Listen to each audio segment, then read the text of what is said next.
In a few minutes, I'll be giving a fundraising presentation to some friends of ours, Ted and Deb. I'm going to invite them to join our support team. I'll be using a presentation book, this one here. Many of you have it. If you have it, it might be helpful to follow along. But before you have the privilege of inviting someone to join your team, you have to do something that's a little more risky, and that is you must make a phone call to set up an appointment. I find that the phone call is the most difficult part of fundraising. Why? Well, it's because that's where the risk takes place. I could be turned down. People might not want to see me. After they've said yes to an appointment, the rest is fun. So let's talk for a few minutes about phoning for an appointment. First of all, you must say something about money on the phone if you're going to make an appeal at the presentation. Let's not ambush people. Let's not sneak up on them. If you haven't said anything about finances on the phone, you'll find it difficult to bring it up in the presentation. You'll be like a timid halfback, looking for an opening in the line that just doesn't come. It may be tempting to say on the phone you'd like to come by, quote, just for some fellowship. But on the other hand, I think it's better to be honest with people. Why are you really there? Some staff say, well, I'd like to come by for some fellowship, and then they pray that the people would bring up finances. People aren't dumb. Tell them why you're coming, and then you can relax as well. Here's what I say, and this is what I said to Ted a few weeks ago. This month we're working on a special project. We're in the process of developing our financial and prayer support team. As we thought of who we'd like to have on our team, your name came to mind. And Ted said, lucky me. Well, that's a good place for some humor. Number two, the goal of the phone call is to get an appointment, not to get them to make a decision about money. Don't force them to make a financial decision over the phone. One of our staff a few months ago called 7 close friends, people that he thought would be willing to hear his story and to be very positive on giving. But out of 7 phone calls, he only got 2 appointments. He was very disappointed in that. He came to discover that he was asking them to make a financial decision over the phone. He mentioned money. He mentioned it too much. And they felt that they shouldn't give him an interview unless they were also willing to support him. I suggested he use the phrase, there is no obligation. He tried that, and on his next 7 phone calls, he got 7 appointments. When they hesitated to give him an appointment, he simply said, there's no obligation. And that freed the people up to realize they didn't have to make a decision right then. Last summer, I set up an appointment with a couple that had been on our mailing list for about a year. We didn't know them well, but they were glad to have us in and even invited us to stay overnight. We started on our trip, and about halfway through Iowa, they tracked us down and said, listen, don't come. We can't give. And I said, well, we'd like to come anyway. We would be delighted to share our vision with you. There's no obligation about giving. And they said, well, okay, but we can't give. Fine. We got there about 10 o'clock at night. It was raining. Everybody was tired. I had a decision to make. Should we go ahead with the presentation and explain our financial situation, or should we just go to bed? I said, I realize that you can't give, but could we go ahead and take a look at this presentation book? I'd really like you to know what it is we're involved in Colorado Springs. Fine. Got to the money page. I had another decision to make. I said, I realize that you're unable to give, but could we explain our financial situation to you? We'd like you to know. So I went ahead and explained it and even gave them a pledge card. And I suggested if their financial situation changed, that they may be able to support us later. They said, fine, but we can't give. I got the message. About 2 months later, I saw their name on our income report. I called them up that very day and I said, I thought you said you couldn't give. The woman said, well, we changed our mind. And people will do that. Once they hear your dazzling vision, once they see what it is that you're involved in and the excitement of your ministry, they certainly could change their mind. Thirdly, I'd suggest you work out an outline of what you're going to say on the phone. Don't write it down and memorize it and then just read it over the phone. But you need to know what the questions are that you're going to ask. You need to be able to answer questions that they might ask. You need to know what you're going to say in case they're not able to see you. Practice it in front of the mirror. It may be a little bit awkward, but it will give you confidence. In your notes, you have a couple of pages on phoning. Look those over, but if I were to give you one more suggestion, it would be this. Expect to get the appointment. Pray for these people before you call them, and before you pick up the phone, have another prayer. Expect that God will work on your behalf, not that he won't. Well, I think we're ready to start the interview now. You need to know that Ted and Deb have agreed to this interview in front of the cameras as a service to you. They want to help you. They know that I'm here to share the ministry with them, and they know that I'm going to say something about finances. Now, this is not rehearsed. I've not prompted them on what to say. They don't have a script. I don't know what's going to happen. When we get to the money page, I don't know what's going to happen. I could get a pie in the face, for all I know. Ted and Deb will be sharing their lives, and I trust that you'll treat this tape with confidentiality, especially if you know them or if you run into them sometime. Ted and Deb were faithful members of our Sunday school class, which I taught a couple of years ago. Ted and I met several times for fellowship and praying together, and they worked in the Sunday school class together with me. The thing I appreciate about this couple is that they are steady and stable and always available to the Lord. This tape will start with the transition where we actually get into the presentation. What you won't see is the informal fellowship both before and after the presentation. Besides following along in your presentation book, in your notes under interview is an outline for an interview like this. You may want to follow along there as well. Well, as I mentioned on the phone, I wanted to tell you about our ministry here in Colorado and also a little bit about our financial setup. And I think this book will tell you a little bit more about the Navigators. You know some things already, and about how Elma and I happen to get involved here. Yeah. There we are. That's the morning. There they are. That's right. Beth is going to be a senior at the University of Minnesota. Hard to believe. Elementary education. You remember when she was... She babysat for us. Yes, that's right. And Jane is going to be a sophomore at Iowa State. Goodness. And she has reassured me that her studies do not interfere with her social life. So, that's a comfort. She hasn't changed. No, not a bit. Andrew is 10, and he's the baseball card trading king of our neighborhood. He trades with all these teenage kids. But my goodness. he really enjoys it. The And purpose. you left out Elma. Yes. Well, she continues to live with me. Miracles, miracles. Yes, yeah. We really like it here. We've been here about a year. And, Oh, great. we feel right at home. This is pretty nice. Yeah, it's true. I could live here. Yeah. The purpose of the Navigators is to help fulfill Christ's Great Commission, making disciples in all nations. Now that's a familiar passage, and the word all nations is the Greek word ethnos. It refers to cultural groups, ethnic is the word we get from it.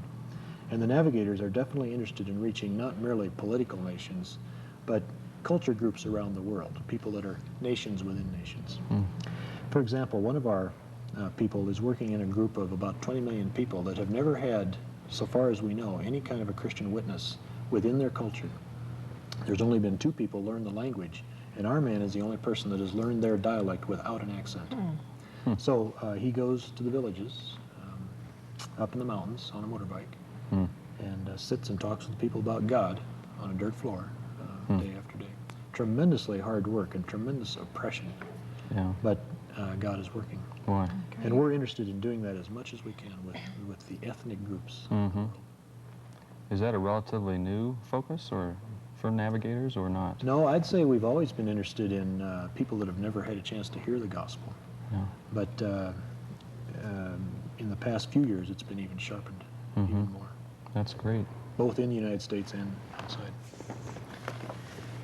Over half a century of reaching people for Christ and training them to win and train others. We have about 2,600 staff, 57 countries it says here, but it's actually 62 now, 50 states. We know of 12,000 laymen and women who are co-laboring with us in some capacity as laborers. And we think there's about 127,000 that have been trained as disciples in the past few years. So we're growing, and I'm glad about that. We have 4 areas of outreach: campus, military, church, and community. And of course, you've been in the 2-7 group, which was a church discipleship plan. Well, why do the Navigators have a ministry? Well, it's because there's some critical issues here on planet Earth, as you well know. There are 1 million people are born every 5 days, and 90% of these are born without the gospel. And what we mean by that is, for them to hear the gospel, it would have to come in from outside of their family. It would not be made known to them through their immediate family. Another issue is the disintegration of the family here in the U.S. 44% of U.S. marriages end in divorce. 22% of U.S. households are single-parent families. And 1.5 million teenagers run away from home each year. Another symptom of our society is immorality. 2/3 of teens, 16 to 18, engage in premarital sex. 1.3 million teenage abortions are estimated this year. Now, one thing that is not very encouraging is that for teenagers in the church, that is, who are part of some church in America, that figure of 2/3 goes down to 50%, which not that It's much still high. Yes. Yeah. Lack of Christian commitment. 40% of Americans attend church regularly, but only 12% have deep spiritual commitments, according to the Gallup poll. Well, as you look at this, Ted and Deb, what comes to your mind? How do you see our society today? Are there some things that you're concerned about, either from these statistics here or other things that burden you about our society? Well, I think one area that recently has been hitting me is this 1.3 million teenagers with abortions each year. Working in the area that I do. Right, in nursing. In nursing. And with families, you know, maybe that have lost a child. And then I see that, that really hurts. And it's growing. So. Yes, yes. I have a concern about where our culture is taking us to, because it seems like it is, as you suggest, there isn't much difference between Christian populations and the population as a whole in terms of some of these statistics. Yeah. And that speaks to a real problem. That is a problem. If the Christians start to look like non-Christians. In fact, a friend of mine a few years ago said that there is a difference between Christians and non-Christians. It's that the non-Christians are about 5 years ahead of the Christians in what they do. And I think there's some truth in that. Yeah. Well, what's the answer for all this? Well, obviously, we need political help, we need economic help, but the solution is the gospel of Jesus Christ. Now, I don't remember, I'm sure that I've explained sometime in the Sunday school class how I came to Christ, but I don't know if I've ever personally been able to explain how I actually became a Christian. It started when I was 5. So that was 20 years ago, and that's the best decision I ever made. Yeah. How about you? How did the two of you actually come into the kingdom? Well, I suppose I was probably very similar to you in some of the personal issues that I was dealing with, but I kind of grew up. I came from a family where we were one of those that was always at church whenever the doors were open. But about 8, I can remember an evangelist that was through town. Well, it's Christ that is the solution. I'm fairly certain that if it were not for Christ, that I don't see how Elma and I would be enjoying marriage or probably even be married. Definitely, I know there's some things that he has done in our life that are significant, major changes. What is it the Navigators are trying to do? Well, our goal is to multiply laborers in every nation, and that's the need for the world. Jesus said, the harvest is great, but the laborers are few. That's a common passage, but that's what we need, is laborers who are touching the lives of people. This is what we want to produce. This is what we want to see in the nations of the world. How do we do it? Well, it starts with evangelizing. We want to help people become new believers in Christ. In one of our ministries, we had a survey that we were taking, and one fellow came through and took the survey quickly. I met him briefly. Then he came back and wanted to talk, and he said, I think this survey is a great idea. And we were 2 tables down from the Gay Liberation Organization, who was also passing out literature. And we had a great talk, and 2 weeks later I went back to see him, and I invited him into a Bible study. And he said, you know, I have never actually opened a Bible in my life. I've seen one on my parents' dresser, and one time I picked it up, but I didn't open it. And until he got into our study, he had never even opened a Bible, even though he was raised in middle-class America. So within a few weeks, Tom came into the kingdom. But we don't want to stop there. We want to help a new believer become established in the faith. Now, you've probably seen this wheel illustration before, haven't you? You bet. Yeah. We want to help that wheel become a part of their life. With Tom, one of the things we did was we met for quiet time. So I'd drive over to his place at 6:30 in the morning, and we'd sit out in the car because there was no other private place we could find. The windows would steam up, and we would read Matthew 6 together. And that was exciting. We came to the Lord's Prayer section. We'd trade off reading. It was my turn to read when we came to the Lord's Prayer, and he'd never heard the Lord's Prayer except chanted before. So he started chanting it with me. So there we were at 6:30 in the morning, chanting the Lord's Prayer together in the car. But Tom learned to have a quiet time. We don't want to stop there. We want to then equip a disciple to become a laborer, a leader, so that he can repeat this whole process again. Within a few months, Tom told me about a guy named Mike that he met. And he gave Mike a Bible. And Mike became a Christian. And Tom started helping Mike. And I began working with Tom in areas of character development, going a little deeper, asking why he did certain things. Well, that's the process. A new believer, a disciple, and a laborer that we want to send into the world, overseas, in the United States, into churches around America. In every Navigator ministry, these things are going on, these 3 E words especially. This is a good way of evaluating our own life. How am I doing in evangelizing, establishing, equipping? Do I have someone that I'm establishing right now? It's a good way of evaluating a church, perhaps, or seeing how the class is going. But these words are checkpoints, and I find them very helpful. There's one other key word in the Navigators, and that is the word multiplication. What you've heard from me, entrust to faithful men who will be able to teach others also. Paul to Timothy, to faithful men, to others also. I told you about Tom, who got a hold of a guy named Mike, and Mike found a guy named Doug. And then I started with a fellow named Dave. And just to show you how this works, within about 2 years, we had a group like this who were actively trying to share their faith. And by the end of 3.5 years, there were about 75 believers growing in Bible study. And then all their friends were besides that. Multiplication works. I'm really convinced about it. Yeah. Now, what is it that I do exactly here in Colorado? You probably wondered that. Yeah, I'm hoping you're going to tell us. Yes, I am. Okay. Behind every NAV staff stands a team of specialists whose hard work often goes unnoticed. These unsung heroes, that's what I am, as an unsung hero, enable us to accomplish our vision of multiplying laborers in every nation. We can't do it without them. That's by Terry Taylor, the U.S. Director.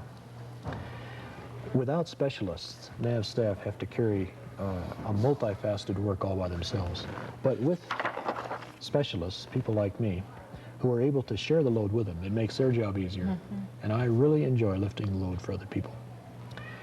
This was a verse that was very helpful to me when we thought of moving here to headquarters, because we did not want to move to headquarters. We thought that was not the place we would ever be assigned. But this passage spoke to me. Select from among you, brethren, 7 men of good reputation, full of the Spirit and of wisdom, whom we may put in charge of this task. That was when the widows were being left out of the food administration. The apostles said it is not right for us to leave the preaching of the gospel to serve tables.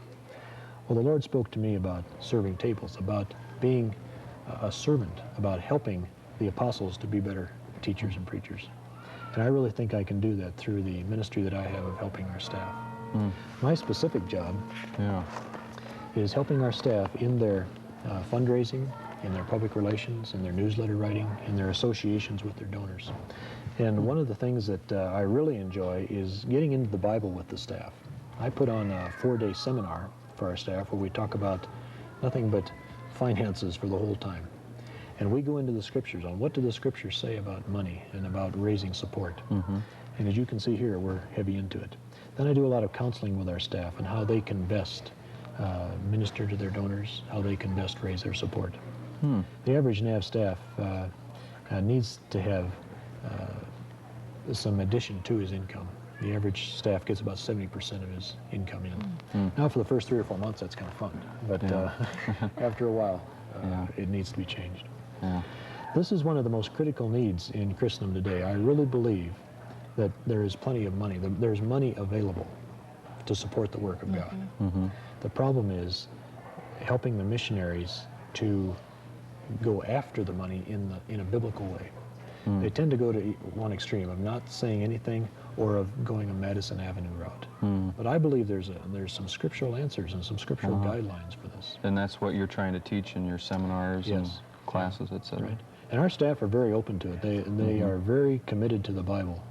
And they're extremely teachable on this. And it's just a joy to be with them. We have some great times. We stay up late at night and go round and round. Not playing cards, huh? No, not playing cards. Telling jokes. And That's right. That's well, great. does that make sense? Yeah, yeah. So most of my that's work is with the staff in seminars and in traveling around the country or some, or the world? well, not the world, the U.S. Not yet. But usually every day I get a phone call or two from some staff out there who wants to talk specifically about his financial situation. The Bible Institute of Los Angeles has gone on record as saying that the main problem in getting laborers to the mission field is not culture, it's not money, it's not training, it's fundraising. The people they have a hard time visualizing going out and raising support. It's a mountain to them. So I want to do something about it. It's obvious that if your skill, you feel you have a calling or a skill in some area, raising support may not be that area. Right. You know, it could be very uncomfortable. It is uncomfortable for many, and it has to be done. And some missionaries, I believe, never get to the field simply because they don't want to or aren't able to raise the support. I think many of the people I've talked to have friends or relatives who would be on the mission field now if they had had some help in fundraising. Well, any questions about anything in the Nav ministry here, or does this make sense to you? No, it does. Makes sense. I know that spiritual multiplication is something that we hear every time we're out for a conference or Yes. whatever, and it makes sense. Well, It's phenomenal what you could do. yeah, it has to happen. Yeah. But as I mentioned on the phone, I wanted to tell you about our financial situation as well. The Navigator ministry is supported by the gifts of interested friends and churches. Each staff member is responsible for raising 100% of his personal support. And that's the same with us, even though we're here at headquarters. Our situation is this: we need to raise $500 per month in additional support. Now that seems like a lot of money, but the plan that we have is that we are asking the Lord for 10 people who would consider giving between $50 and $75 per month. Now we don't know if that's how it's going to come in, but we have about that much time, and we have that many people that we feel comfortable right now in informing about this. And we don't know what's going to happen, but at least that is what we believe our part is. So that leads me to ask you a very important question.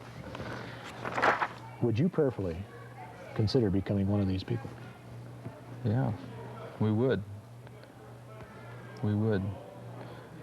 What I appreciate is knowing what you need to, because The amount here, you mean? right, yeah.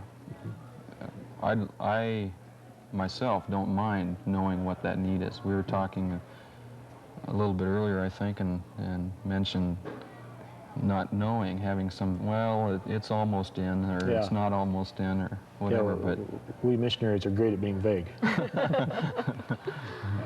so that's good. So you would consider this? Yes, we would. Yeah. Well, that'd be great. Well, if I can get it straight, though, what you want us to do is to live out here in Glen Eyrie. You're asking us for money to do Yes, that? that'd be great. What a deal.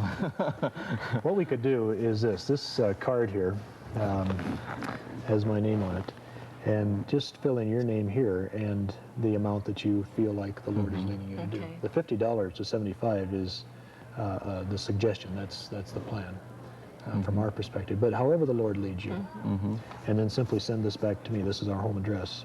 Just send it back to us when you feel you Okay. know. We'll do Very that. good. Okay. Well, that's great. This Great. passage here, 2 Corinthians 9:7. Let each one do just as he has purposed in his heart, not grudgingly or under compulsion, for God loves a cheerful giver. You know, I'm not here to twist your arm. Yeah. So it's between you and the Lord. And if he leads you not to give, why, you know, I understand. So the giving is to God, not directly to the Morton Society. Good. Okay, that sounds That's fair enough? good. Sounds fair. Would you be able to let me know in a couple weeks? Oh, I think so. I think so. The reason I ask is that I need to know where I'm at so Sure. that I can because I have to be up there September 1 to budget. So. Is this extra needed because of your move out here, partly? Partly because of that. There are some people that think now that you're at headquarters, of course, you don't need financial support anymore. It's not true. Kind of like me. Yeah, right. Yeah. The other factor is that every year there are some people that feel led to change their giving, and so Sure. we have a bit of a turnover each year. Sure. I understand that. Yeah. Yeah. Well, that's good. We always we kind of set out for the year how our checks are going to go out, Right. and But we do try and build in a little bit of discretionary money in our tithing too, for things that come up. And I think it's good to make a plan, a giving plan, and that has some discretion in it, so that you're not at the mercy of whatever appeal comes along. Right. Yeah. Yeah. Okay, great. Well, that's just fine. Thank you very much for listening to the story. And, Well, you bet. Thank you for letting us know what you do. yeah, you bet. Right. Let's talk more about how things are going with the discipleship group that you're working with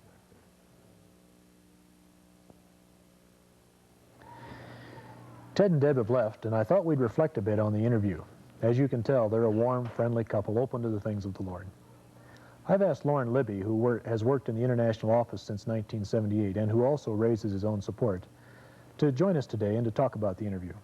Lauren, thanks for coming over today. Good to be here, Scott. You saw the interview on the monitor. How did you think it went? I thought it was a very positive interview. As a matter of fact, I thought there were some very positive things that went along. Obviously, you knew the people. Right. And that came out when you explained your family, your daughter having babysat for them. And Yes. And so the personal tie was there, and you did an excellent job on that. Incidentally, though, I really couldn't say that we discipled them. It was not that kind of relationship at all. We were mostly friends in the class. Yeah, just mostly church friends. Right. Very good. I liked the way you brought in the mission focus. That was particularly interesting. And it was obvious they were interested in missionaries because of comments that they had made throughout the interview, and so you tied that very nicely. Well, they know a few things about missions, I think. The critical issues, I appreciated the way that you brought Deb out, particularly on the abortion issue, and Ted was very interested in the Christian commitment. And I think that went throughout the whole interview, was how you drew them out, and that Did you was very feel positive. that it was more of a dialogue than a monologue? Yes, I did, and I'm sure I've done interviews, and you have, where it is a monologue because people don't speak. Obviously, they were animated. Yeah. But in this situation, and the key to it, I thought, was your questions that you ask. Yeah. They were leading questions. And the testimonies were very warm, and I felt, I don't know how you felt, Scott, but it seemed to me like the interview really began to warm up I think so. at that point. Yeah, I think so. But the interaction was very, very good. And how did you feel about the interview, Scott? Well, like you, they're a warm couple, and it would be hard to not have an enjoyable time with them. But it was a little awkward because of the cameras and the lights and so on. But I think once we got going, they actually began to enjoy themselves. And so I think it went well. I was a little concerned about the time, but I think it could even have gone longer because I think they would have spoken up more if I'd have drawn them out more. I was noticing that they didn't say anything about why they couldn't give. They didn't throw out a disclaimer of any kind. So I was ready for that, but it never came. But overall, I felt pretty good about it. I noticed that you certainly didn't beat around the bush when it came to finances. Right. And sure, one thing that we feel deep down inside is, should I be so direct? And I noticed you were. You came right up on board with it and asked them for their support. Well, that's a good comment. What the audience didn't see was we had about 30 minutes of talking before we actually did the interview. So we had a lot of time to fellowship, and we did some laughing. And so I was able to jump right in. I think it's important, though, for our staff to realize, Lauren, that they don't have to spend an hour and a half talking, couples home before they actually can talk about money. One of our staff women didn't know she was supposed to bring up the subject, so she was there for 30 minutes, 40 minutes, 50 minutes, 60 minutes, and finally the host couple said, "Did you have something you're going to show us?" Yes, and the interview went very well then, but she didn't know she was supposed to start it. So I believe that we should be the one to break the ice. And if you've done a good job on the phone call, then all you need to say is, as I mentioned on the phone, I want to tell you about our ministry. And that's the transition, that's where we picked it up. So there was plenty of interaction before that, and then that statement did not surprise them at all. Another thing that we need to do is, when we make that statement, is to get the seating correct. Of course, here it was already all right, but normally you want to go to the kitchen table. You don't want to be in this kind of a posture where you've got to hold the book upside down and try to read upside down and so on. I find it's best just to go to the table and spread the book out, turn the TV off, and do it that way. I noticed you used a lot of illustrations, particularly as you were talking, as you would turn a page, you used an illustration. The reason I do that is because I really don't believe it's possible to explain the Navigator ministry. I'd like some NAV staff to come and explain it to some of the folks I grew up with back in Northwest Iowa. It can't be explained, but it can be illustrated. The parables of Jesus are a classic illustration.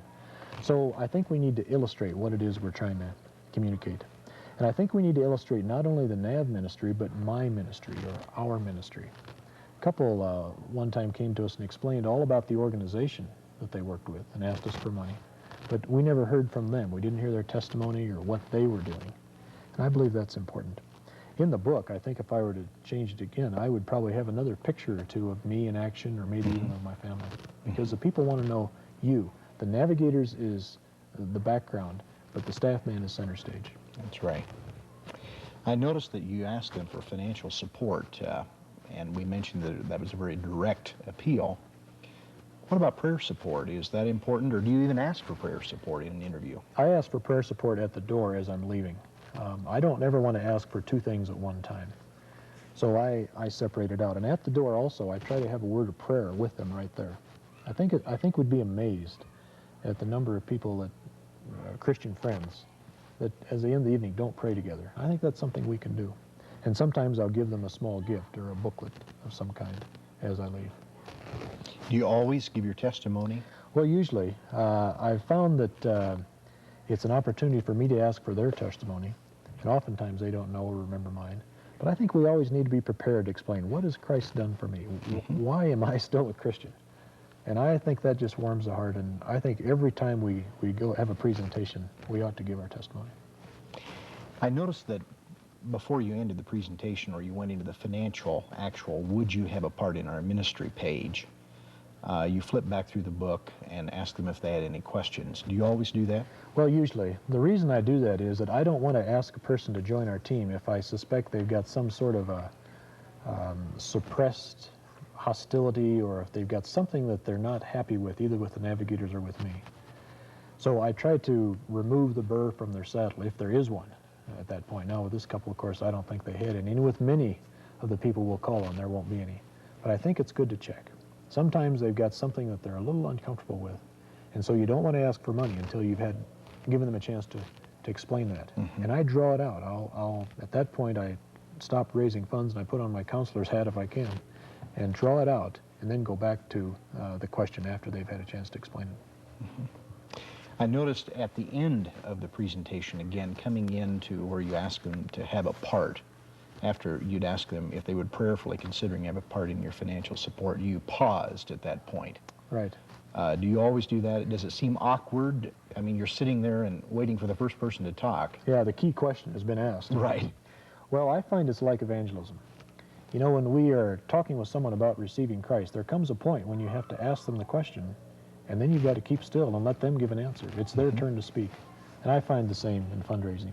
It'd be really easy to just keep on talking and not really pin them down. So at times, yes, I feel a little awkward about it, but I find it's better to do. I think maybe we feel more awkward than they do, because they know that they're being asked for a commitment. And of course, if you've explained on the phone, you're going to talk about finances. And before you start the book, you explain that you're going to tell about the financial situation. Then it should be no surprise. So whatever you have to do, ask the question, and then keep still. If you have to go get a drink of water, Lauren, go get a drink of water so you can keep still. But at that point, it's very important to keep quiet. Now, I don't, if it goes on for several seconds, I don't sit there and force them to be the first person to speak. I'll bring out the pledge card at that point and explain how they would give if they were to. I guess you could call it the pregnant pause. Yes, I guess so. You gave Ted and Deb a deadline as to when you needed to have an answer back. Right. Do you normally give them a telephone call? Do you give them a pledge? How do you handle that in terms of asking for the final decision? Well, I believe in saving work. And they are good enough friends, and I think the presentation was effective enough that they will get back to me without me having to give them a call. Now, normally, the idea is that the ball is always in your court. You're not waiting by the mailbox. But I think they're going to respond yes or no within a couple weeks. And I found that when I make a serious presentation and ask them in a serious way, would you get back to me in a couple weeks, that I've never had to call up to check back. But when the presentation is hurried or in a group, then you have to call to get back to them. Now, I think you handled it a little bit differently with pledge cards, don't you? And the phone call follow-up? Well, I usually, in my own personal fundraising right. and with people that I've worked with, usually do a telephone call back and don't give them a pledge card on the spot, I see. but send a thank you note if they say yes on the telephone, and then send the pledge card to them for them to respond and send it back to me personally. I see. So what you're asking them is, would you pray about or consider joining our team? That's right. And then you call them on the phone. And ask them for the then If they say yes, then I send them the pledge card and a thank you note. right. Now, granted, it's a little more work, It's one more step. but there's a certain note of appreciation that comes in there. I think that would be appropriate with certain people. That would be the only way to do it, I would think. Well, it obviously depends on what you feel comfortable with. I think it depends on It the depends person. on the person. Yeah. That's right. Lauren, do you have any other suggestions for our staff in terms of interviews? Have you seen some things that they're doing they need to do better? Or what suggestions would you have for our staff when it comes to interviews like these? Well, I would think of three. I think, first of all, and you did it very well, is don't hint.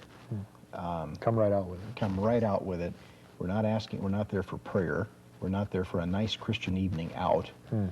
We are there to see the Lord ultimately motivate them one way or the other to have a part in our personal support. So don't hint at it. Come right out and be very direct. I think the second thing is keep people accountable for a decision. And you did that very well. With the deadline, you mean? That's right, with the deadline or the telephone call or however it is, but keep people accountable for a decision. Now, we're not making them accountable for a yes decision, but we're holding them accountable for a simple yes or no.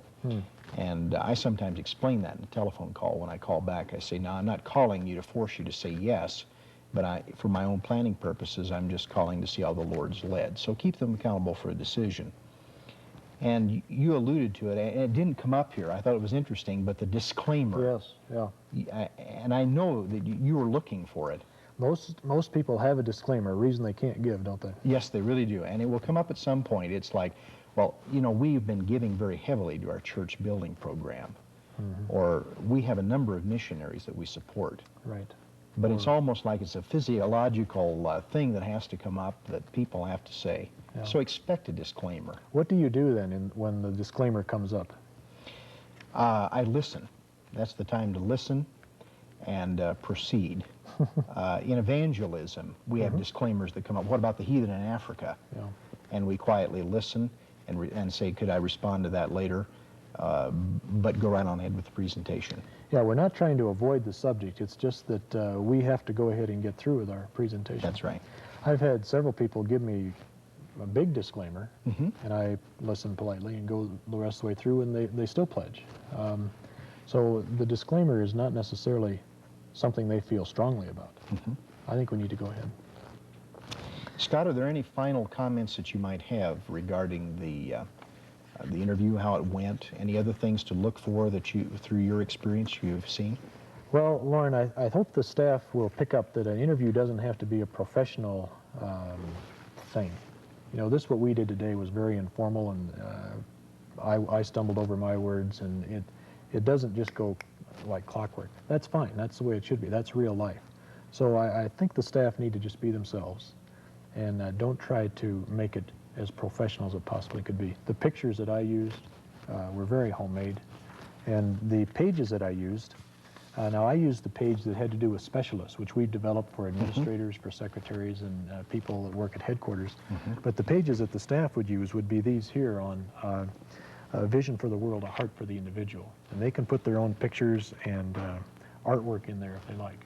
That's the place to parade the product. That's right. That's where you explain your vision. And you know, I went in and I explained what it was that the Lord has put on my heart. It's a very specific ministry, that is helping the staff with fundraising. But I thought that was a highlight of the interview. They were interested in that. They liked that. This page here is another blank page that we have available to the staff, and they can use this for their own personal vision. Pictures, statistics, whatever they want to do with it. And they can just ask us for these if they need more. Probably one other thing I could share with the staff would be that when they're on a long trip, traveling to make interviews, Sometimes they wear themselves out and vow they'll never do fundraising again. 7 calls a day, 7 days a week. That's During vacation. during vacation, yes. I'd suggest that they go to 2 calls a day and try to set about 2 hours for a call and try to get into a person's home. There's better bonding there than if you meet at the office or at a restaurant or something, and you can have prayer together more comfortably and so on. So get into the home, and 2 calls a day over a sustained period of time. It's surprising how fast that'll go. Now, there are some, who can do more than that, but it's hard work, and I've found 2 a day is about what is best. Lauren, that's all I think of. Thank you for coming over and discussing this with me. Appreciate you Well, thanks, talking Scott. It's a delight to be here. Thank you.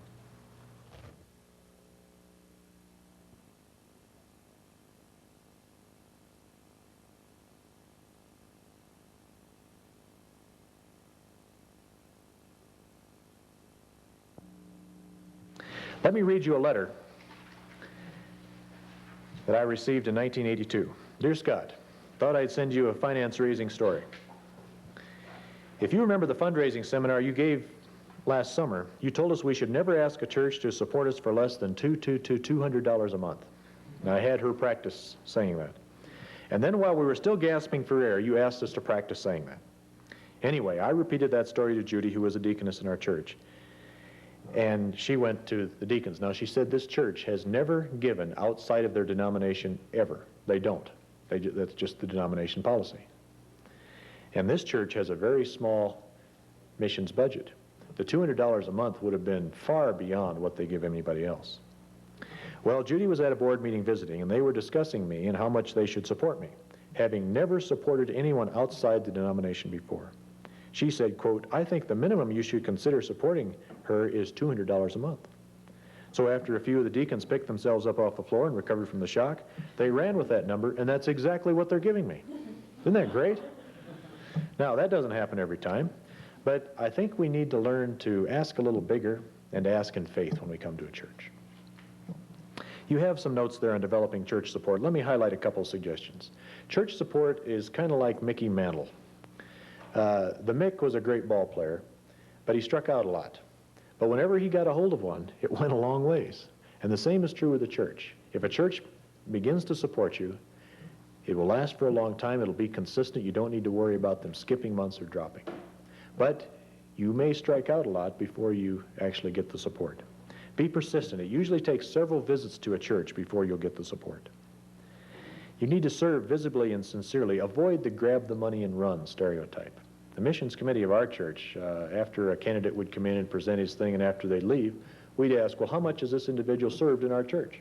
How much has he contributed to our church? That was a question that was asked before we would consider supporting them.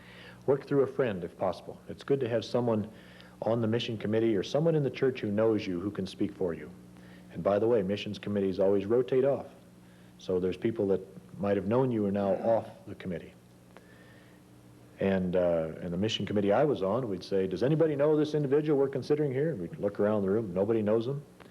Well, the chances of that person getting support were less, simply because somebody didn't know them. Realize that a church is made up of many givers, not just individuals. Therefore, you can consider larger amounts, even as much as 200.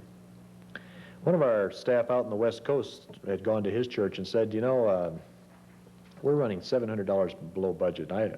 I don't know what to do, but I thought I'd just mention it to you. And the mission committee chairman said, well, we can't pick up that whole amount. But he went to the mission committee and picked up $300 of it. And it astounded the staff man because he was used to $25 and $50 gifts. Realize that a church can do much more than that. Even a small church will surprise you at times. Now, before you approach a church, you probably ought to consider whether you could do better by going to individuals in the church, because some churches have the rule that if they support you from the mission budget, you can't go to individuals. So if you know 5 people in the church that are fairly good friends of yours, you may be able to get $250 a month from them, whereas if you went to the church, you might get $200, and the rule that you can't ask anybody in the church. Now, for those churches that have that rule, there's a reason for it, and it's a good one. We need to commend them for that, because we don't want people just wholesale going through the church list, raising money in a strange way. But if you know people in the church, try something like this. In fact, I went to the one person on the mission committee in our church and said, now I realize that our church has a policy that I'm not to approach people in the church, and I've been faithful not to do that. In fact, I think it's a good rule. But does this rule mean that I can't talk to Ted, whom I taught how to have a quiet time and whom I put quite a bit of time into discipling? Does that mean I can't talk to him? And the mission man said, oh, no, it doesn't mean that. I said, now, does it mean I can't talk to Joe, who's been in my Sunday school class and who I've counseled and helped quite a bit? Oh, no, you can talk to Joe, that's fine. And so I just went down and exempted half a dozen people off the list. And that's fine. The rule is just to keep people from coming in from out of town, swooping through the, picking up the list and sending a mail or a phone appeal home. Number 5, faithfully fill out the paperwork. Churches need to follow a formal communication process. You may call it jumping through the hoops, but it has to be done. One of our staff said that he felt you had to go to a church 5 times before you could really get the support. So be persistent. Stick with them. Fill out the paperwork. And there's an outline here of a resume. Take the time, make up a sharp resume. And I would hand carry it to the church if you can. For those of you that are missionaries, you have churches are much more eager, it seems, to support missionaries than they are domestic staff. For you domestic staff, you're going to have to display all kinds of enthusiasm for your ministry when you go in to talk to a church mission committee. Okay, any questions on churches? Scott, you need to be working in this arena. How do you work that out with the church so that you're still free to do what you need to do to accomplish your objectives? So the question is, the church has put a lot of rules on you for how you're supposed to use your furlough time, but yet you have a lot of money you need to raise. And they are not in a position to do it. And they can't help you. They want your time, but they're not in a position to help you. I think I would explain your predicament very carefully to the right person in the church and get him to see it from your point of view. And in fact, I would say, what do you think I should do? Ask him, what do you think I should do? I've got another $1,000 a month to raise and $10,000 cash. The church here can't do any more. What shall I do? Pause, silence. Let them help you with it. Get them on your team.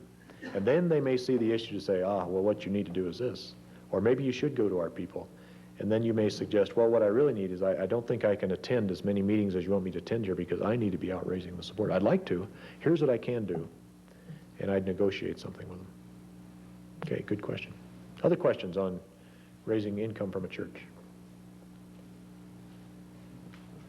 On the second page of 5, it says that record of church right headquarters requesting update. Yes, the question is, when churches write to headquarters asking for information about your budget, should you also write? Yes, I think so. In fact, you can give them a more up-to-date picture and a more accurate picture and fill in some of the background than what headquarters will give them. And if you know that a church is going to write, then I'd suggest you contact your divisional director or your regional director sponsor and have him go to bat for you. Give him the statistics that you need. Because oftentimes, if they just take it off the computer list at headquarters, it may give an erroneous impression. You've just listened to some suggestions on raising church support. Paul Stanley is one of our staff who's developed substantial church support. And we've invited Paul here today to talk with us, and let's see what we can learn about developing church support. Paul, thanks for coming over today. Delighted. Now, you have a number of churches that are supporting you currently. We have a total of 11 churches, and it ranges in support monthly about $2,000 to $2,200 a month. Really? Mm-hmm. That's a good share of your budget then. Yes, it is. What has been your usual procedure for appealing to these churches? Well, we've accumulated these churches over the years. They didn't just come the initial start of our staff experience. But the first thing we've tried to do is get to know the church, learn about the church, its attitudes towards parachurch or attitudes towards giving, where the church is in discipleship, and who are the key people, and many of these types of things. Just learning the church, their attitudes and how they handle missionaries. And so we first of all tried to learn about the church. Then we've gotten to know the pastor and the influential people in the congregation, especially some people in the missions committee. This has helped us get a feel then for how we should approach this church. And actually, they're the ones who give us the counsel. I've always had one or two that I've gone to share with them we'd like to approach the church about support. What do you feel about that? And So where's they your time? tip you off as to how to go about it and what the proper procedure would be. Right, and- particularly the counsel on, it might be that they're not in a position financially to offer anything. So I would want to hold, or perhaps there are several other things going on that I don't know about. Mm-hmm. So I've basically listened to them, and that's been a great deal of great help. Okay, what else do you, any other things you do as you file for support from these? Well, another thing I've done is we've presented our ministry personally. We've prepared well for it, and then I've gone in to present myself personally and tried to draw them into what God is doing in our lives, through our lives, and in our ministry, and give them a vision for what we have. If it's a positive church regarding parachurch or even the Navigators, I don't want to ride the coattails of that simply and assume that they'll give to me because of that. That can be an advantage, but I want them to really become acquainted with the ministry God's laid on my heart, so they start investing in me and our family as outreach and extension of their ministry. Now that's excellent. So you're not just relying on the NAV reputation or on the NAV ministry. You're personally presenting your own ministry in light of the NAV ministry. Exactly. They need to understand that, what God's laying on our hearts, so they, because there will be moves and there'll be changes, as there have been. Yeah. I've gone many different places since then and held down many different jobs. And in each case, that they're committed to me, not a particular function I'm performing, but they're excited about what God's doing in and through our lives. So. What about serving in the church? Is that something you try to do as well? Well, yes. As a matter of fact, that's been the gate. We've looked at the church to find out its needs and where it is, and then begin to pray through and think through where is it we could help. Now, any Navigator staff can put on a short little seminar, which we've done like 2 hours Friday night and 2 hours the following Friday night and then Saturday morning, on subjects like how to help someone grow, how to get someone growing in the Word, how to do initial follow-up, how to lead a group. Those things I've given in a little seminar fashion, and it's been a great assist and allowed me to minister and get to know people and become known as one who's contributing to the church, not just coming there to see what I can get. So you're saying in applying to get in with the church for support, you want to learn about the church, you want to serve in the church, you want to get to know the pastor and the key people, and you want to have them help you in knowing when to file for support and so on. And then knowing the right timing and getting in there and serving in some way, even if you're not close by, to somehow arrange in your schedule and introduce and suggest a possibility of doing a little seminar for them and work at and by knowing where the church is, you know where that seminar would fit. Now, Paul, your ministry has been mostly overseas, and of course that's exciting, and you've been in a romantic place of the world. But what about since you've been home? How has your support gone there? Well, we anticipated that there would be a possibility of some of them withdrawing or wanting to just be with us overseas, because some of those 11 came on to our support team while we were overseas. Yes. So we went by, we made it a concerted effort in the first 6 months we were back to go by and visit every one of the churches. In person? In person. And then before that, we sent letters out to each one of them. I might just, as a parenthesis here, put in that we started years ago sending a short little letter to every one of these churches every month. And really? In that letter, we put 2 or 3 prayer requests and then update them as to the previous prayer requests and how the Lord was working. Now, this wouldn't be your normal monthly newsletter or your normal newsletter. It might be, but this is in addition to that. That's correct. On the times we send a newsletter, we wouldn't send one. But every month they hear from us. They know how to pray. We keep our needs before them. We keep them involved in them. Our name is before them. And every one of those churches, as I've been back there, they have appreciated it. They've come up informally and say, you know, so many missionaries don't write. We're so grateful that you do. And we can pray and we can get to know you. And this is a tremendous help, so that when I had to make this move, 3 of our churches thought it was a move that would now put me on administrative responsibility, and therefore I wouldn't need support any longer. So we had to reaffirm that we needed support. But because of all these letters, we were able to prep them for that. And also, we knew them well, and we survived. And you did it in person? And we did it in person, right. But now, Paul, how can our staff do that? Let's take our staff in Platteville, Wisconsin. How can a local staff talk with a local church about supporting their work locally? It's not a frontier work, it's not overseas. How do they go about getting an exciting amount of support from a local church? Well, that's a challenge. There's no question about that, because there's a movement today among churches to support missionaries overseas and to get involved in missions to unreached peoples, church planning, and we Navigators seemingly are not involved in that. And I feel that we have to educate the church at this point. But I would say to the local staff person, and what we did locally, is we began to draw that pastor into what God was doing. We invited the pastor over to actually speak to our group. We shared illustrations to the mission board and of what God was doing in lives and some of the results of our ministry. Sharing our vision. We had some of our gang come over and participate in their church or help it where it needed. And there you go back to some of the earlier points, is getting to know the church, where it is, what it's doing, and know the key personnel. And you can fit into that. You need to come into it, into the church life, and be a part of helping. You may not have to go there, but be a part in that they catch your vision and see what God's doing through your life and ministry. So the key is that personal relationship and the bonding with the church more than a frontier and overseas mission. That's correct. Now, Paul, you've seen a lot of staff raise money over the years from churches and so on. What are some of the mistakes that we staff have made as we've tried to approach churches? What are some pitfalls we can avoid? Well, I find that most Navigator staff feel awkward in going to a church. Awkward and perhaps even a bit guilty because we haven't been a part of that church. We don't know that church. We haven't served it like maybe we wish we would have. Yes, and we're very committed to only asking those we serve or we've ministered to. And so we are put on new ground. And therefore we hesitate in going to them or perhaps do not prepare well. And I think probably the greatest need that we have, and where our staff have made errors, is not preparing well for their presentation. Now, what do you mean? I'm sure a staff would have some handouts and so on to give. Well, that's just part of it. One is knowing the church, as I said before, getting to know that church, and then tuning in where they are.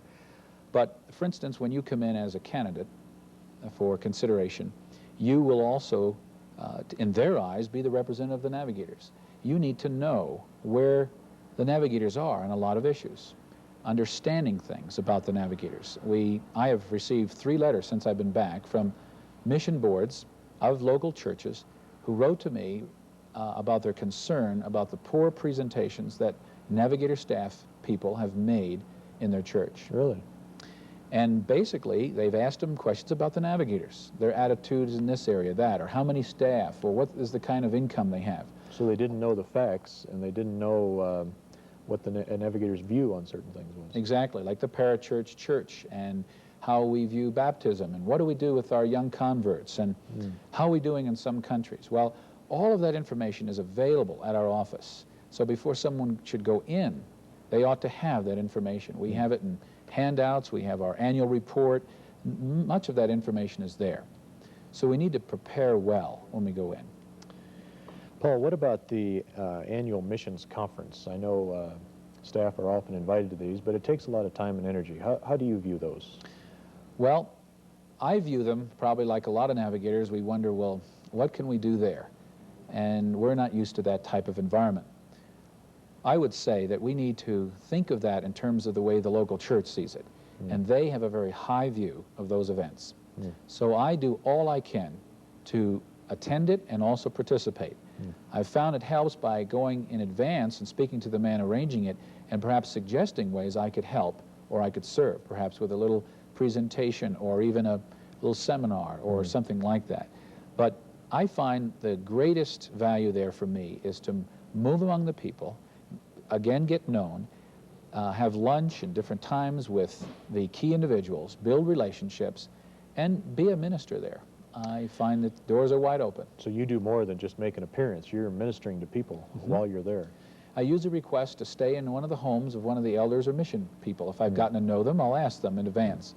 If I don't, I'll ask the pastor to set me up or someone with a member of the church. And there you can have a ministry to that family and that person. And again, you're just getting known more and more by the people in that church. But Paul, you have 11 churches that support you. You can't possibly go to each one each year. Well, I try to work it out over a 2-year period of time to get to every one of those churches at least once. And over the years, I've been able to maintain that even overseas and then since I've been back, and just work it out and in my planning. So once every 2 years is probably a realistic goal. Yes. Paul, this has been very helpful. Anything else you think of that we should remember as we raise support from churches? Well, I do feel that we have a real opportunity to both minister to the church and draw them into our ministries.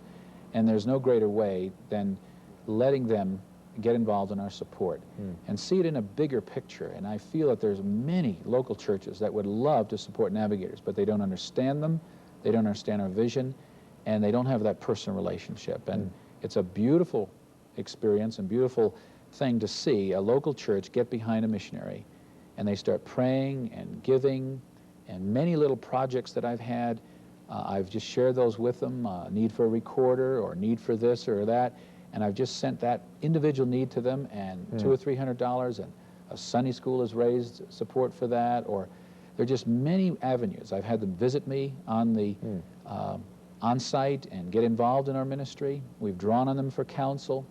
So I feel we're missing a great opportunity in many areas by not getting into the local church, not just for their support or their money, but for what our partnership could do. It does something for us as well. Oh, by all means. Great. Well, thank you very much, Paul. This has been very helpful. You're welcome.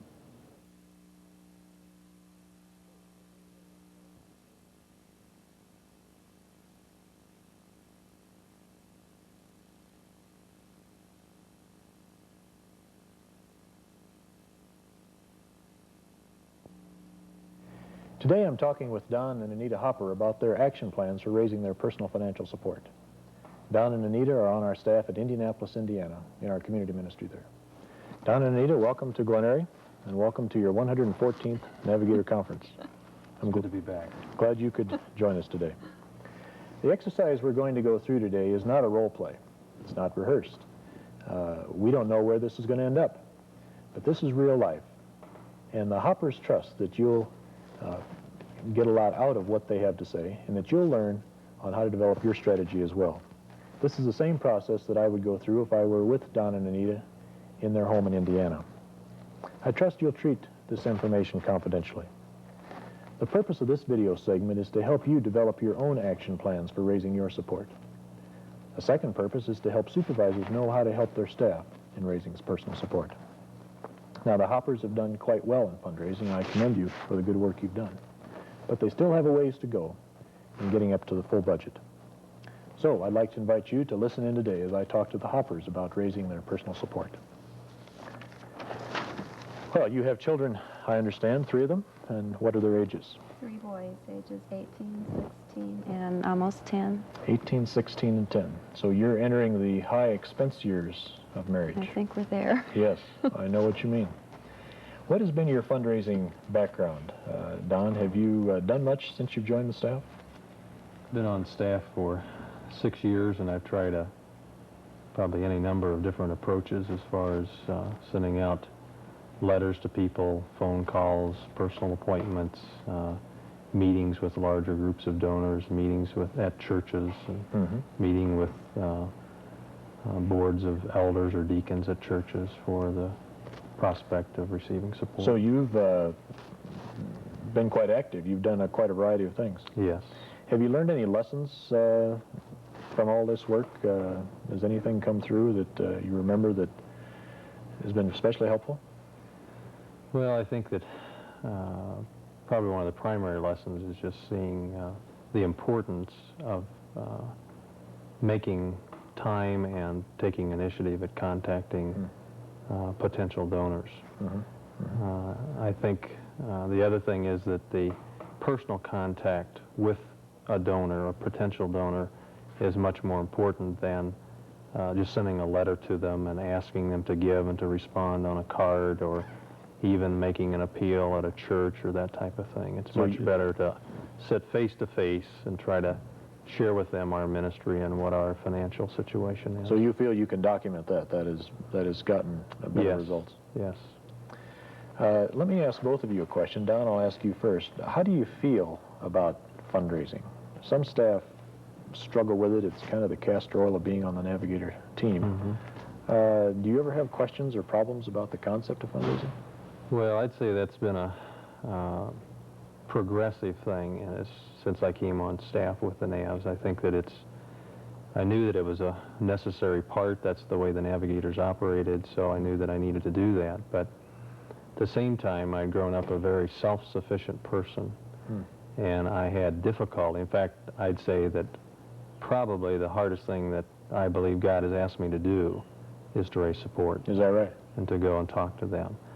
And, you know, there was a period of probably the first couple of years on staff that I really struggled with that. But in time, as I searched the scriptures and sought counsel and was prodded and encouraged by my supervisors, I really saw that I needed to be faithful to really pursue that as I would other areas of my Christian life. So I'd say there's been a real progression in that. I still find it not easy to do, to pick up the telephone or to approach someone at church or as I see them to talk to them about giving to us. But I'd say it's easier now by far than what it was when we first went on staff. Anita, how do you feel about this whole concept of fundraising? Probably the same way. I think for me it was probably just as difficult to adjust to that type of living, and yet I'm convinced in my heart that God has called us to live this way, and that it is very scriptural, and I'm glad that it's Don's responsibility. But one thing that's made it a little bit easier for me to adjust, I think, has been in the past couple of years we've been a part of a good church that really supports missionaries, and it's helped me to feel like it's a more normal way of living, I think. So. Good. What about obstacles? How do the two of you feel about an obstacle keeping you from being at 100% of budget? Don, could you name one or two? Well, I'd say probably the primary obstacle is disobedience. No, that's fairly radical, calling it disobedience, Don. Well, I think, you know, from my perspective as I study the scriptures and what the Lord has encouraged me is that I see it's my personal responsibility to contact people and talk with them. And that's what I mean as far as disobedience. When I don't do that, I think that's an obstacle. How are people to know our needs unless we talk to them about that? So you feel a responsibility from the Lord to do your part? Yes. Whether they give or not is up to the Lord. Yes, obviously they have to determine before the Lord whether they would want to give, but I believe that it's my responsibility to communicate about our ministry, what God has called us to do, and what our needs are, and then to give them the freedom to make a decision, prayerful decision before the Lord. And now, you say disobedience. What form does this take? Is it procrastination or sloth, or what are we talking about here? Can you identify it? I'd say it's probably more procrastination. I mean, for a while, I probably had to really come to my own convictions as to what the Bible taught as well as what God wanted me to do. But then after I'd resolved that, yes, it was my responsibility to do these certain things, it was more a matter of putting it off and not really being faithful. Maybe that's a better word, not being faithful. Faithful to follow through on what you knew was right to do. Right. I think, too, that he enjoys the ministry part so much that, you know, we don't always look at fundraising as a part of the ministry. And I think that, you know, we get so busy and so wrapped up in the ministry that we tend to think that way, don't we? We think of the ministry here, and fundraising is sort of a tag on. Right. But what we need to realize is that ministry includes fundraising. Fundraising is a ministry. Right. And also seeing those people that do give to us, they are part of our ministry. Exactly. And need to minister to those people, that they are a part of us and what we're doing. Very vital part. If they weren't there, we couldn't minister, basically. That's right. Anita, what about you? Any obstacles that you see either you or Don struggling with in this matter? I think Don's pretty well covered it, but you know, maybe one thing would be a lack of prayer on that particular subject. I don't find myself praying a lot for, Is that right? specifically that people would support us. You know, I find myself praying that God would provide, but not necessarily in the aspect of fundraising. You know, I think I'd encourage you to do that. I have in my prayer page of my diary, every day I pray, and I have about 8 names. That's And, good. That's and I a put good an amount beside these names. idea. And I think we ought to be praying specifically about that. And some of the people I probably will never mention anything to. Some I might. Right. I think that I've found that my prayer life in regard to our support situation is in direct proportion to our income. Really? If our income is down, I'm more motivated to pray, Yes. as well as to make calls or talk to people. But if our income is up and we seem to be getting along okay, even though it may be tight, I'm not as motivated to pray. Yes. Let's take a look at your 12-month chart here. I've filled this out ahead of time for the sake of time. In the last 12 months, the two of you have averaged about $3,600, $3,619 to be exact, in donor income in any one month. In any one month, you've had about 54 givers, and that's a $67 average. Now, that's quite a high average. Most NAV staff average gift is only $40 to $50. With single people, it's even less. So you're way above average here, and of course the reason is that you have 8 $100 plus givers and 18 in this category. So that's very well done. 3 years ago, this would have been different. Really? Yeah, So this has changed in the last 3 years. Right. I've specifically prayed and worked towards having donors be more $50 to $75 or higher, but to have an average of somewhere between there. So That's excellent. that's encouraging to see that. And you've done well on churches as well. You have 2 churches that give in a month's time about $375. One is about $50 and the other a little above $300.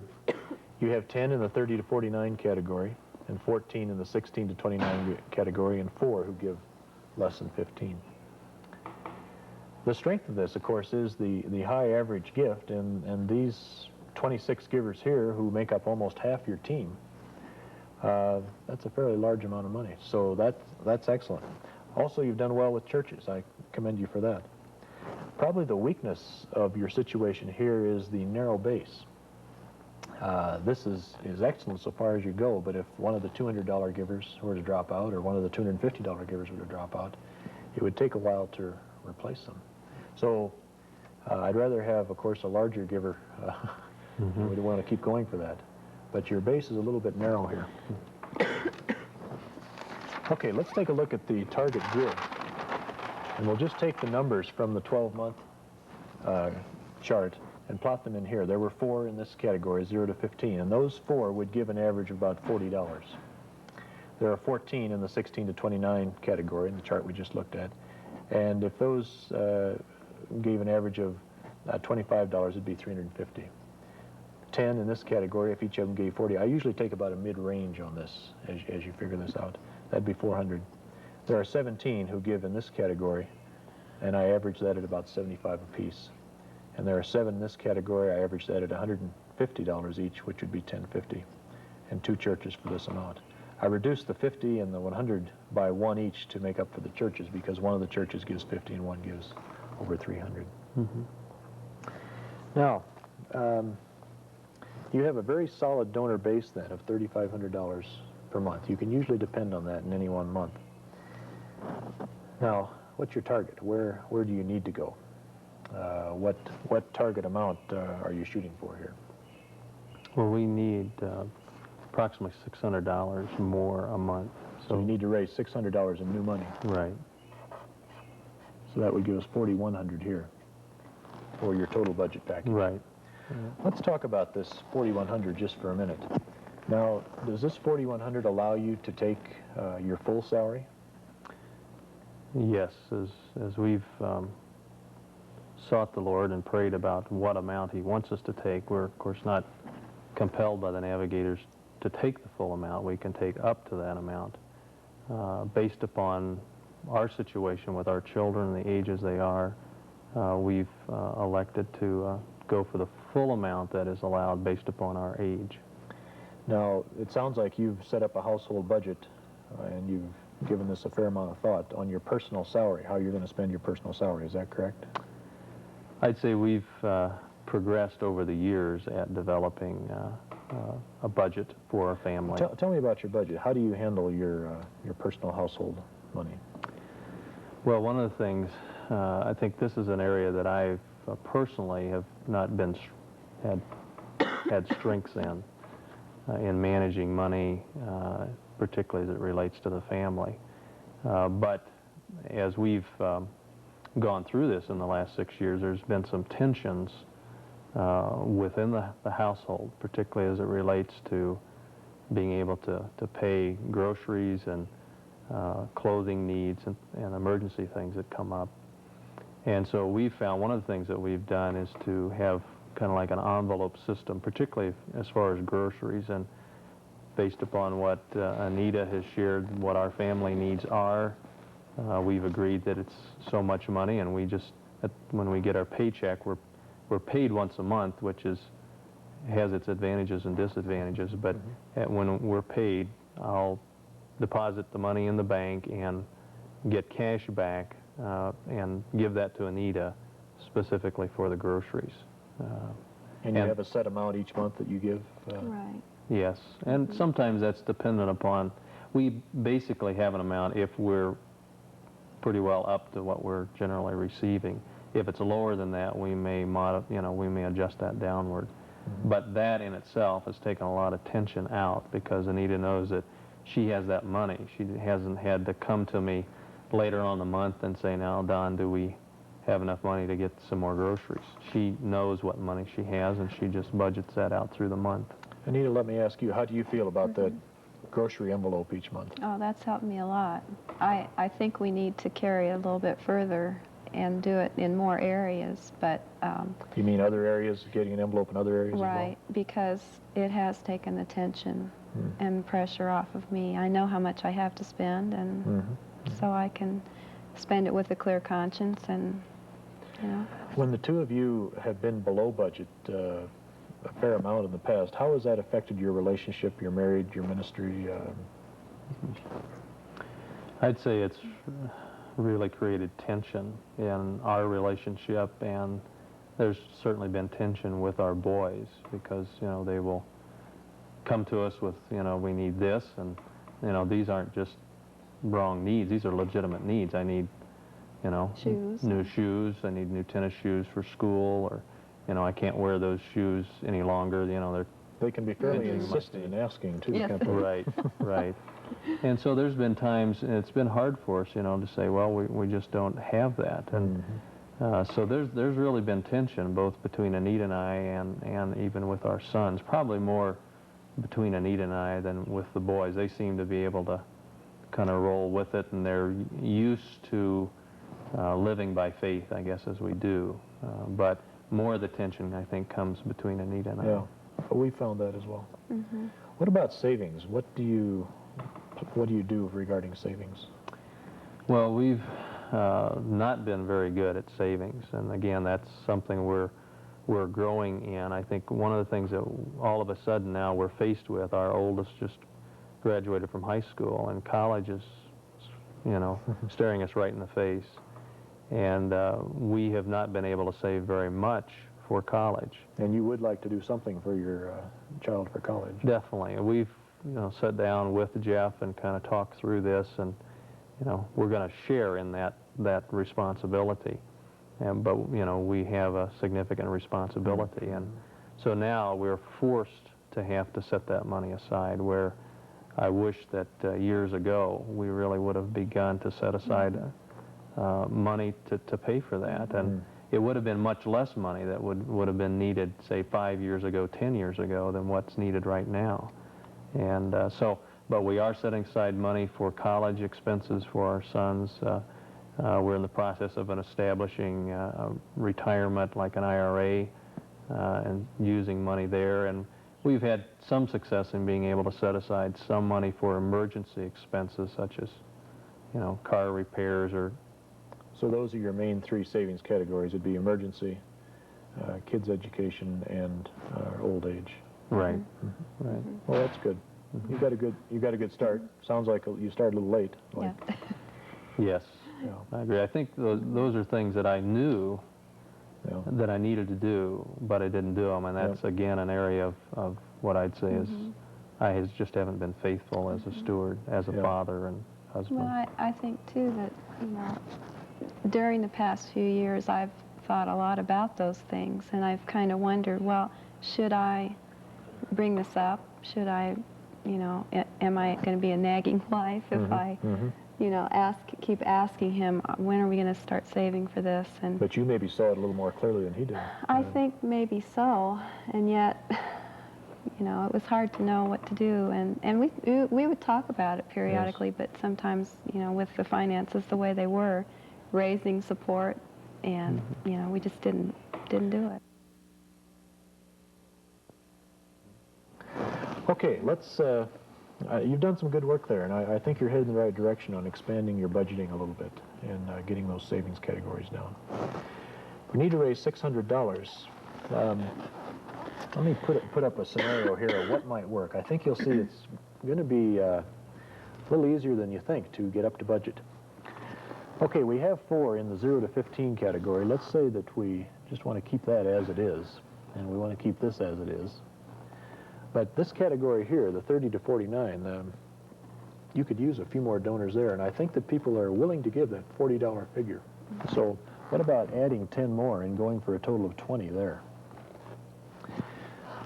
We kept this the same, of course, that would still stay at 40, and this would stay at 350. But if we had 20 in this category, that would take it up to 800.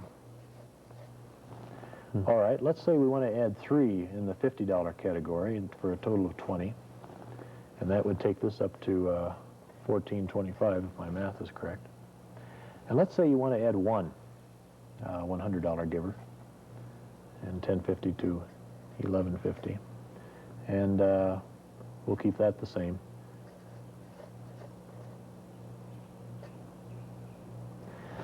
Now, if we add all these together, I think that comes up to $41.50.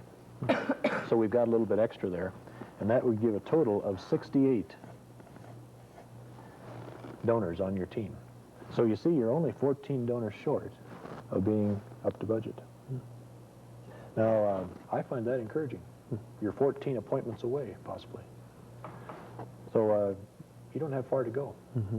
Now, does this make sense, putting it up in this kind of a category? It does. So now, as you think of action steps, you need to think, all right, who could we invite? Are there 10 people that we could invite to give in this $40 range? Are there 3 people that we could invite to give in the $50 range? And is there 1 person that we could invite to give a $100 or $150? That would put you at 68 givers, which would broaden your base a little. Your average gift size would go down just a little bit, but I think it'd be more healthy because you've got 68 givers. Most staff in the $4,000 budget range are looking at 80 to 100 givers. So your situation would be quite healthy. Okay, does that make sense? It does. Now, if you wanted to do it a different way, you could say, well, let's keep this at 17, let's keep this at 7, and let's go for 15 $40 givers. You see, that would also get $600. Right. Now, of course, we talk like we just have to go pick these people off trees, you know. But we can make appeals and inform people of our situation. Then it's up to them and the Lord as to what's actually going to happen. Okay, on action steps, we've listed out what you've already thought about here. Set appointments with 40 people, and these are primarily right in Indianapolis. Is that correct? Yes. And a fundraising gathering. Now, in light of what we just talked about here, how do you feel about these two steps? Well, I think those are the 2 primary steps I think would help accomplish that. I think it's even, as I look at the figures that you put in there, I think it's very realistic from my past experience in talking to people to, out of 40 possible donors, to go to them and ask God to, you know, provide those 14 new donors in those ranges. I think those are reasonable amounts. Do people's name come to mind when I mention a $40 gift or a $50 gift or a $100 gift? As I look at the list of people of those 40, I'd say yes. There's some that, you know, could give more, but many of these, it seems like, probably would give in the range of the 30 to 49 or Yes. around that amount. Well, that'd be healthy for your situation, because if they can start there and you can keep them on for Right. 5 or 10 years, they may upgrade Right. over the years anyway. Right.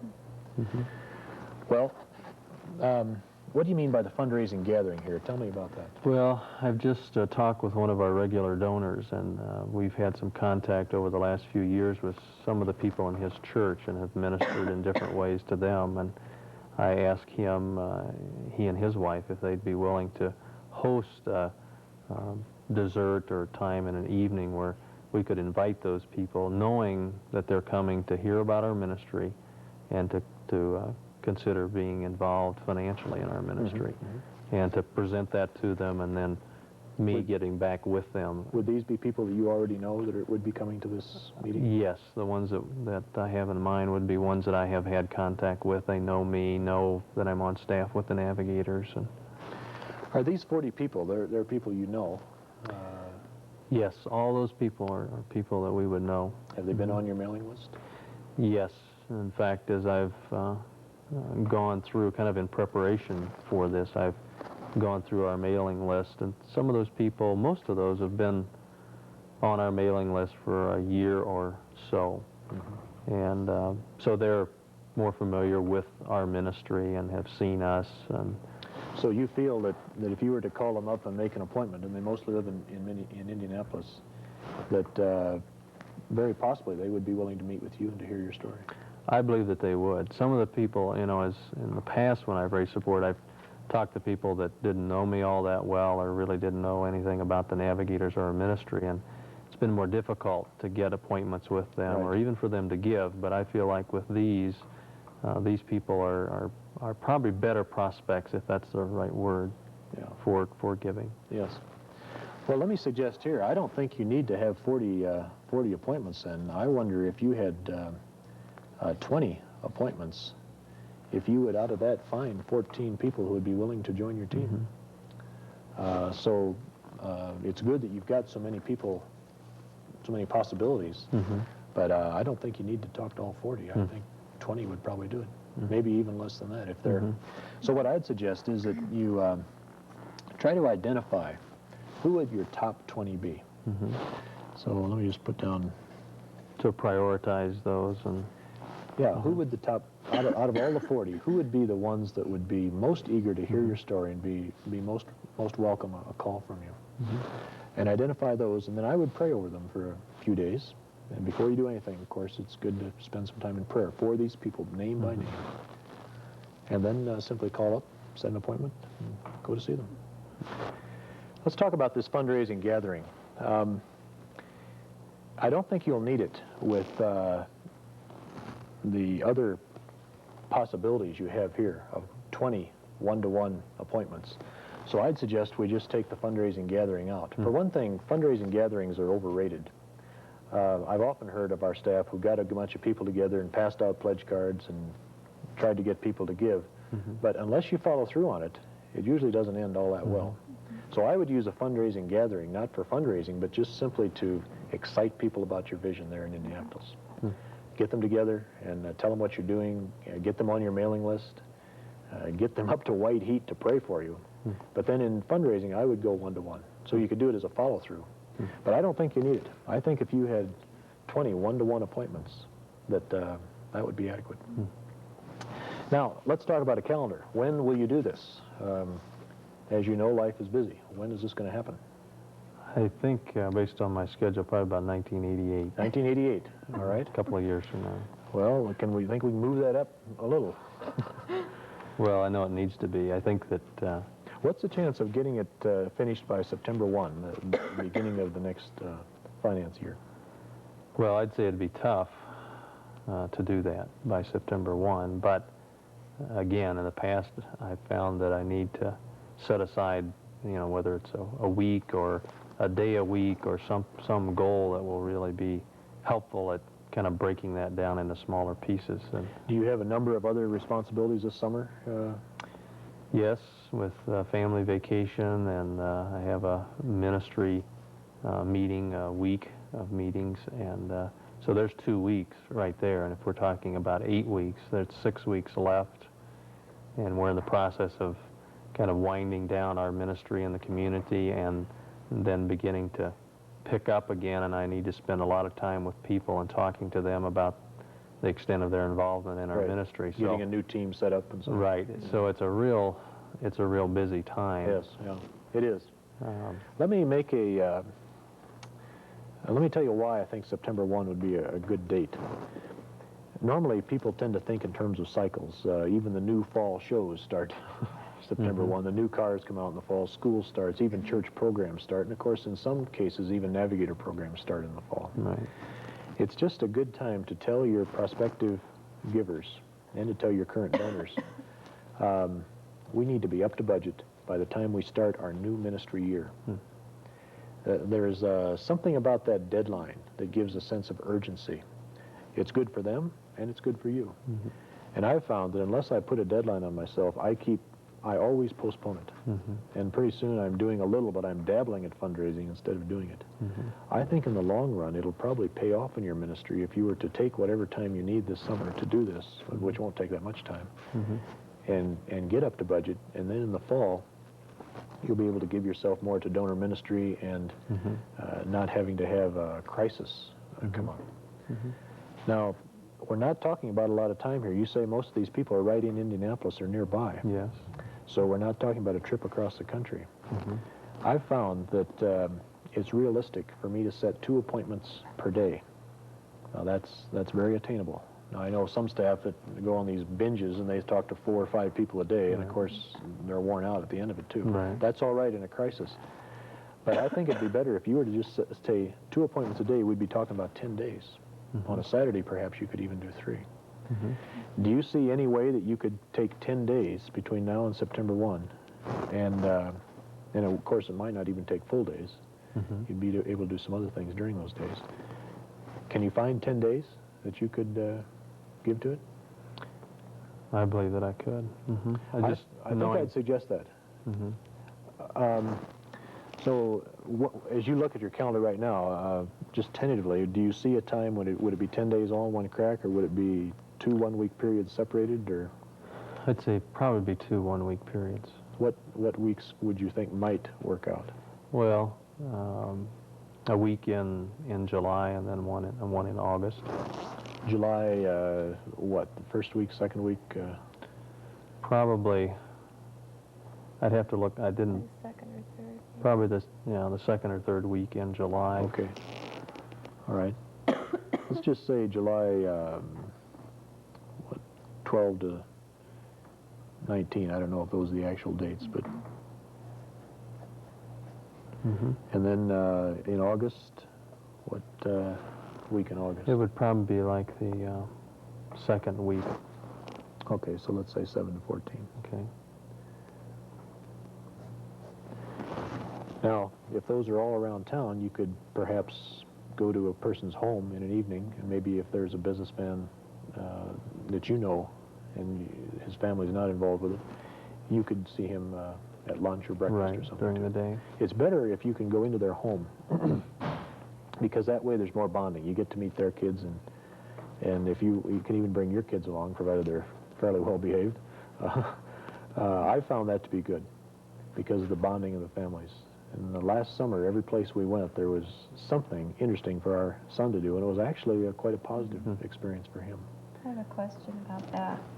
I have gone on several appointments with Don, and I find that I feel a lot of pressure or tension. Oh, really? I don't really enjoy going on those appointments. Now, once I get there, I'm fine. But Does the pressure come after you arrive at the home or when you're getting ready to go? No, I'd say it's the build-up and thinking about it, and I really don't want to. I wish that I could just send him out and not have to, maybe pray while he's gone, but not go. And I'm not Something sure. without much risk, right? Right, yes. So, how important do you think it is that I go? Well, I think, given what you just said, I would think it'd be very important for you to go for 2 reasons. One is because it will help in the bonding with the potential donor. And also, Don may not hit it off with these people as great as you might. So I think it's good to have a team there. Two are better than one. But secondly, for the very reason you just brought up, that it is an area of anxiety or tension or fear or worry or something, I think for that reason it'd also be good to go. I find that when I identify an area where it's hard for me to take a risk, oftentimes that's exactly what I should do. So I'd say attack. Go for it, and you'll grow in faith as well. I recognize that, though it is sometimes in the getting ready and thinking about it. That's where the problem is. Once you get there. In fact, it's a lot like evangelism. When I think of sharing Christ with someone, the more I think about it, the more I talk myself out of it. Now, I think as much as you can, it'd be good to go. The amount that we would expect from these 20, of course, we'd be hoping that would do the entire 600. Right. So we're realistic here. I like to put this category here just because sometimes I make up a fundraising strategy, and it may be a great strategy, but it won't raise any money. So it's good to always put an anticipated amount. Not that we're trying to tell God what to do. I think, too, the calendar part is very important. I've found that I'm very good at writing plans. This is what I want to do, but then trying to put it into action and saying, now, these are the weeks or these are the days that I'm setting aside specifically on my calendar to do that support raising, you know, is really important. And also, you know, as I look at those dates, I think now the weeks before are very important because I need to be calling those people. Right, it's good to call about 7 days ahead of time. Right. So I'll need to be thinking about my schedule the week before that to set aside time to make those calls. And a lot of times, that's the hardest thing to do, is to pick up that phone and begin to dial those numbers to talk to those people. It's because that's where you can be turned down, whereas once you've got the appointment, you're not likely to be turned down anymore. And, you know, we're excited about what we're doing and what the ministry God has called us to, and we're not ashamed to communicate now what our needs are, and so that, to me, is an easier part to do. Now, when you get into someone's home that they've invited you to come, what will you show them? Do you have a presentation book that you go through, or how do you explain your ministry? I've used the Navigators presentation book, and I found that to be effective for the most part. Some people kind of look at it as maybe somewhat of a slick sales approach, so I have to be a little bit sensitive and try to discern what would be more effective. Some of these people, I think verbally I can communicate, or maybe using an illustration to communicate what our ministry is about. But you know, I think it's important to discern that before I go. Yeah, I think it's good to use the presentation book, sort of like we use the bridge illustration. It's a tool. You can use as much or as little of it as you like. Right. And sometimes I will turn to only 1 or 2 pages in a book. Now, we have a new presentation book out that I don't know if you've seen, that you may want to take a look at that. It's an update of the last one. Okay. And it has the 3E illustration in it that sometimes you can turn only to that. Right. And that'd be very effective.